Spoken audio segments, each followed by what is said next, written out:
ولسه مكملين مع كتابنا العزيز Atomic Habits. وكنا اتكلمنا في الجزء اللي فات عن إنك إزاي تساعد نفسك على تبني عادة إيجابية جديدة، وقلنا عن طريق 4 حاجات، واتكلمنا على أول نقطة وشرحنا فيها باستفاضة. دلوقتي هنتكلم على النقطة التانية، وهي إنك تخليها جذابة. وقبل ما أقولك إزاي تعمل كده، خليني أساعدك تعرف العالم اللي حواليك ماشي إزاي وبيسحبك معاه من غير ما تحس.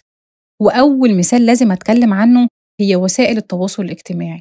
النوع ده من التواصل بيديلك قدر من الإعجاب اللحظي والتقدير في دقايق قليلة أكتر من اللي بتلاقيه في حياتك، فبتلاقي نفسك منجذب لاستخدامها وتحولت بالنسبة لك لشبه إدمان. مثال تاني، الشركات عموماً بيكون هدفها الأساسي إن المنتج بتاعها يكون جذاب في عينيك من ناحية الطعم أو الشكل، فبيصرفوا ملايين الدولارات علشان يحسن المنتج، حتى لو وصل إن هم يضيفوا نكهات إضافية. فبتلاقي المنتج وإنت بتاكله بيديلك إحساس جميل، شكله ولونه يفتح النفس ويعجب عينيك. التفكير بالطريقة دي شجع العلماء على التفكير في نقطة اسمها نقطة النعيم لكل منتج. كل ما كانت الحاجة جذابة، كل ما كان سهل إن هي تكون عادة. في مادة كيميائية اسمها الدوبامين، المادة دي بتفرز لما بتتوقع إنك هتستمتع بالشيء، وبتفرز كمان أثناء استمتاعك بيه. مثلا اللي بيتعاطى مخدر ما بتفرز المادة دي لما بيشوف المخدر ده قدامه. باختصار، توقع المكافأة مش الحصول عليها لسه هو اللي بيحفزنا. وجود الدوبامين يعني وجود الرغبة، ووجود الرغبة هيخليك تعمل الشيء ده. طيب السؤال هنا، إزاي برضو خلي العادة بتاعتي جذابة؟ عن طريق حاجة بسيطة جدا، وهي إني أجمع الحاجة اللي محتاجة أعملها مع الحاجة اللي أنا عايز وبحب أعملها. بمعنى، أنا بحب أتفرج على حاجة معينة والمفروض أرتب جزء معين، يبقى أربط ما بين إن أنا وأنا بعمل ده هعمل دي. بحب أفتح فيسبوك علشان أتابع الدنيا وصلت لفين، يبقى أعمل ده وأنا بعمل تمرين. بسمع حاجة بحبها وأنا برتب مكاني، وهكذا. طيب هنرجع نتكلم تاني عن نقطة البيئة المحيطة، بس المرة دي هنتكلم عليها من زاوية تانية. البشر عموماً بتفضل تعيش في مجموعات، والشخص بيحاكي 3 أنماط: المقربون والكثرة والأقوياء. المقربون هنا بتشمل الأهل والصحاب، بنلقط العادات من الأشخاص اللي حوالينا والطريقة اللي بيتعاملوا بيها، سلوكياتهم يعني. الكثرة يعني لو حد سألك سؤال على حاجة أنت شايفها بعينيك ولقيت كذا حد بيقول غيرك، هتلاقي نفسك بتشك في نفسك وبتفضل تقول رأي الأغلبية على إنك تقول رأيك.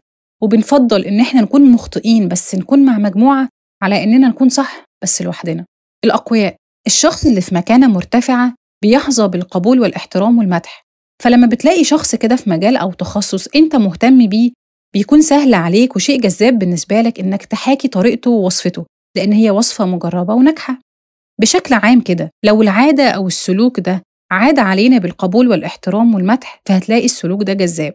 وإحنا عادة بنكرر السلوك اللي بنكافئ عليه وبنتجنب السلوك اللي بنعاقب عليه.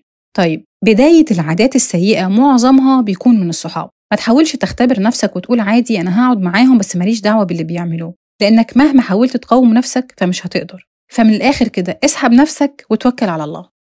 في فكرة حلوة قوي قالها الكاتب لو عايز تصلح عادة سيئة وتضيف عادة إيجابية جديدة مكانها، وهي إنك تدور على الرغبة اللي ورا الفعل ده. يعني في شخص مبرره إن هو بيشرب أو بيدخن علشان يريح أعصابه، في شخص تاني بيفتح وسائل التواصل الاجتماعي باستمرار علشان يتواصل مع أصحابه. فلو فكرت بمنطق إني ممكن أحصل على الراحة أو التواصل من فعل تاني حقيقي بيجلب الراحة أو التواصل، ساعتها هتلاقي نفسك بدأت تغير عاداتك السلبية واحدة واحدة وتضيف مكانها عادات إيجابية.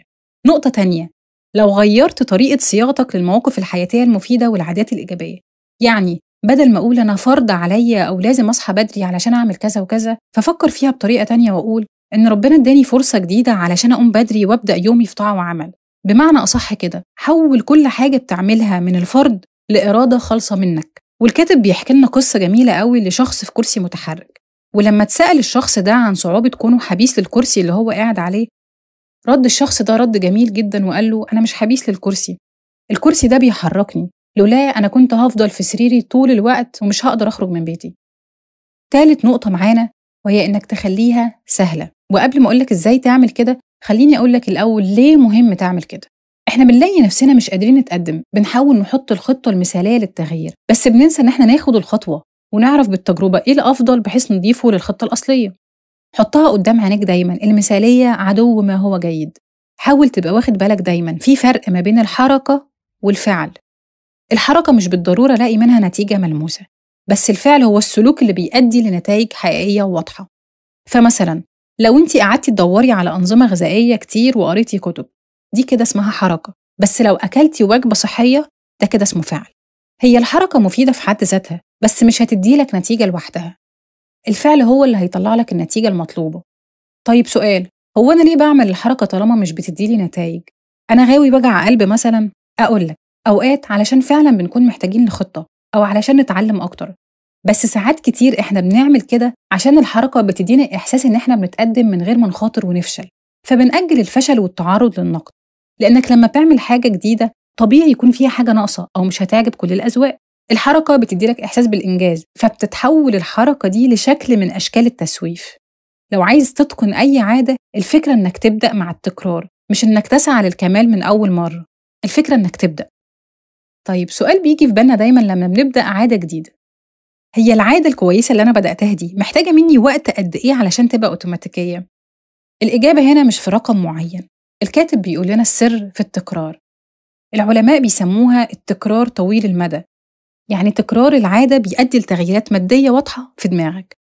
عموما كده الطريقة الأكثر فعالية للتعلم هي الممارسة مش التخطيط. جزئية مهمة جدا، التصور التقليدي إن التحفيز هو مفتاح العادات، وإن أنت لو عايز الحاجة دي فعلا هتنجزها، مش دايما بيحصل. إحنا الدافع الحقيقي لينا دايما هو الراحة والكسل. طاقتك غالية، ودماغك مبرمجة على إن هي تحافظ على الطاقة دي قدر الإمكان. فلو هتختار بين حاجتين متشابهين، فهتختار الحاجة اللي بتاخد منك جهد أقل. هي دي طبيعتنا البشرية، وده مش عيب فيك لوحدك علشان تبقى مطمن. بس كل ما الفعل طلب طاقة أعلى، كل ما كان غير المرجح حدوثه. التحفيز هيساعدك تبدأ أول يوم أو 2 بس، مش أكتر. طبعاً في أيام هيكون عندك الرغبة إنك تشتغل، في أيام تانية بتكون عايز تستسلم بس العوامل اللي حواليك أو البيئة اللي حواليك لو أنت كنت موظفها لصالحك هتخليك تقدر تكمل. طيب أتصور إنه كده ممكن نكون اقتنعنا إنه مهم نخلي عاداتنا الإيجابية سهلة. طيب إزاي بقى أخليها سهلة؟ عن طريق جزئية أو نقطة بسيطة جدا، وهي إنك تجهز البيئة من أجل الاستخدام المستقبلي. يعني إيه؟ أنا مثلا عايزة أحسن من عاداتي الغذائية، هقطع كمية كبيرة من الفواكه والخضار وأجهزها للأسبوع كخيارات بديلة صحية. عايزة أتدرب، أجهز لبس التمرين بتاعي والمية وكل حاجة من أول اليوم. أنا قاعد في أوضة وهسيبها، قبل ما أسيبها أتأكد إني رجعت كل حاجة لمكانها، ودي بيسموها استراتيجية إعادة الغرفة لوضعها الأصلي. طيب ليه أنا بعمل ده؟ لأنك بتسهل الفعل اللي بعد كده.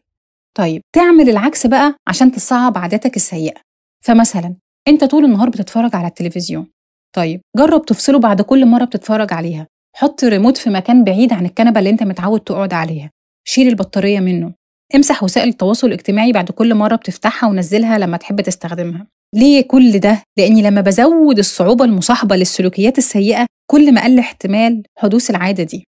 وكمل بقى عليها في تفاصيل كتير في حياتك انت عايز تعدلها أو تظبطها. طيب لو أخدنا بالنا إن الموضوع كله في لحظة هي اللي بنقرر فيها إن احنا هنتفرج على فيلم ولا هننزل تمرين، لحظة اللي هنطلب فيها أكل من بره ولا هنعمل أكل في البيت صحي ونضيف. الموضوع كله في لحظة، وهي دي اللحظة اللي بيسميها الكاتب اللحظة الحاسمة. طيب السؤال هنا بقى، إزاي أغتنم اللحظة دي؟ إزاي أبدأ عادة جديدة صعبة من غير ما أجلها وأسوفها؟ الكاتب بيقول لنا قاعدة بسيطة جدا، وهي قاعدة الدقيقتين. يعني أنا هعمل الحاجة دي لمدة 2 بس وهسيبها. يعني أنا شايل هم إني هقرأ الكتاب كله وعمالة أجل وأسوف وأجل وأسوف، فهتبقى لما هطبق القاعدة دي هقول أنا هقرأ لمدة 2 بس، يعني تقريبا ما يعادل صفحة. الكرسي اشتكى من كتر الهدوم، هطبق القاعدة في الحالة دي وأقول أنا هطبق بنطلون 1 بس. مش مقتنعة أنا لأ بالمبدأ ده. طيب خليني أقولك هي إيه الفكرة من مبدأ الدقيقتين؟ الفكرة ببساطة هي إني بحاول أخلي العادة سهلة بقدر الإمكان. وعلى فكرة هي طريقة فعالة جدا، لأنك بمجرد ما بتبدأ في فعل الشيء بيكون سهل تكمله. وده بيعتبر فن، أنت كده بتحاول تتعلم حاجة اسمها فن البدء. فبدل من إنك بتحاول تهندس عادة مثالية من الصفر، لا، اعمل بس الحاجة البسيطة دي كل يوم. والطريقة دي مثالية لإتقان أي مهارة، وخصوصا لو صعبة. نقطة مهمة حابة أكد عليها، مهم إنك ما تزودش عن الدقيقتين حتى لو أنت عايز ده. ما تزودش عشان ما يتحولش الفعل ده لعمل مرهق بالنسبة لك. اعمل الدقيقتين ووقف، بس استمر عليها لمدة طويلة. انت بتعمل كده لسببين. أول حاجة إنك بتحاول ترسخ العادة الأول، وبعد كده ابقى حسن وزود المدة زي ما تحب. تاني حاجة إنك بتعزز الهوية بتاعتك، أنت كده بقيت شخص منظم، أنت كده بقيت شخص صحي، وهكذا. وعلى الرغم من اللي إحنا بنقوله ده كله، في بعض الأوقات النجاح مش بيكون متعلق بإني أخلي العادات الحسنة سهلة بقدر ما بيكون متعلق بإني أخلي العادات السيئة صعبة. وفكر فيها، حاول تخلق لنفسك عادة الالتزام الخاصة بيك، يعني مثلا تعمل تايمر على تليفونك بحيث التليفون يقفل لوحده لو أنت ماسكه. وأنت بتطلب أكل وعايز تقلل أكل، اطلب من الشخص اللي بيقدم لك الأكل إن هو يقسم الوجبة ويحط نصها في كيس قبل ما يجيبها لك كلها كاملة، وهكذا. الكاتب بيدينا أفكار عن إنك إزاي تحاول تبعد عن العادة السيئة وما تفكرش فيها. اقفل نوتيفيكيشن التليفون بتاعك، طلع التلفزيون من أوضة نومك، استخدم أطباق أقل أو أصغر في الحجم علشان تقلل حجم وجبتك. وافتكر إن فعل واحد ممكن يرسخ عادات إيجابية كتير ويقلل عادات سلبية. رابع نقطة معانا والأخيرة وهي إنك تخليها مشبعة. كراتشي باكستان واحدة من أكتر المدن ازدحام بالسكان. أكتر من 60% من سكان كراتشي بيعيشوا في أحياء فقيرة جدا وزحمة جدا. الظروف غير صحية والأمراض منتشرة بطريقة صعبة. موظف رعاية صحية راح وزار المكان وعرف إنه عادة بسيطة زي غسيل الإيدين ممكن تعمل فرق كبير معاهم. الفكرة إن هم شخصيا كانوا عارفين الاكتشاف ده، يعني بالنسبة لهم ما كانش حاجة جديدة، بس هم كانوا بيستهتروا بده وكانوا بيعملوها بطريقة غير فعالة. فابتدوا إن هم يطوروا من الصابون ويعملوا منتج مشبع. يعني إيه؟ بيعمل رغوة كبيرة، بيغطي الإيد، ريحته جميلة. بسرعة بقت عملية غسل الإيد عملية أكتر متعة وانتشار. الفكرة هنا إن إحنا مش بندور على أي نوع من الإشباع، ولكن إحنا بندور على الإشباع الفوري. ولكن كتير من الخيارات اللي بناخدها أو اللي عايزين ناخدها مش هتفيدنا لحظياً، ولكن العائد فيها بيكون مؤجل. يعني لما بتشتغل بتاخد راتبك آخر الشهر. فإحنا دماغنا بتميل إن هي تدي أهمية للحظة الحالية أكتر من اهتمامها بالمستقبل. وده مش دايماً حاجة وحشة، بالعكس أوقات ممكن يفيدنا. ولكن في بعض الأوقات انحيازنا للإشباع الفوري ممكن يسبب لنا بعض المشكلات. يعني زي اللي بيدخن وهو عارف إن التدخين مضر، اللي بياكل فوق احتياجه وهو عارف إن ده ممكن يأثر على صحته مستقبلاً. طيب إحنا ليه بنعمل كده؟ لأن تبعات أو عواقب العادة السيئة بتكون مؤجلة، بينما المكافآت فورية. في حالة العادات السيئة النتائج الفورية بتكون كويسة أو ممتعة بالنسبة لينا، بينما النتائج النهائية بتكون سيئة وصعبة. والعكس صحيح مع العادات الحسنة. في اقتصادي كتب في الجزئية دي بيقول إنه بشكل دائم تقريباً لما بتكون النتيجة الفورية ممتعة بتكون التبعات اللاحقة كارثية، والعكس بالعكس. والأبحاث بيّنت إن الأشخاص اللي بيجيدوا تأجيل الإشباع درجاتهم الدراسية أعلى، معدلات وقوعهم في الإدمان أقل، معدل إصابتهم بالسمنة أقل، مهاراتهم الاجتماعية أعلى، واستجابتهم للتوتر أفضل. طيب السؤال هنا إزاي أدرب نفسي على تأجيل الإشباع الفوري؟ الإجابة هنا هقولك أنت مش محتاج تعمل ده. أنت محتاج تعمل إشباع فوري بس للعادات الحسنة بتاعتك إلى جانب العائد المؤجل بتاعها. يعني إيه برضو؟ مش فاهم. مثلا أنا بصرف في حاجات ملهاش لازمة، فهجيب حصالة وأحط فيها كل مرة كنت عايزة أشتري حاجة ملهاش لازمة، بس هسمي الحصالة دي لوجه الله، أو هكتب على الحصالة دي حاجة أنا نفسي أعملها مهمة، تقابل حد بتحبه. المهم إنك تختار مكافأة قصيرة المدى أو فورية تعزز الهدف أو العادة بتاعتك، أيا كان نوع المكافأة اللي أنت هتديه لنفسك. مع الوقت هتلاقي اهتمامك قل بمطاردة المكافآت السنوية، وهيقل احتياجك للتشجيع الخارجي علشان تتمسك بالعادة دي. الخلاصة إن أي عادة لازم تكون ممتعة علشان تستمر. طيب نقطة مهمة جدا هي إنك تحاول تخلي العقاب فوري لما تعمل سلوك خطأ، لو أنت هتعتمد على سياسة العقاب علشان تغير من سلوك معين.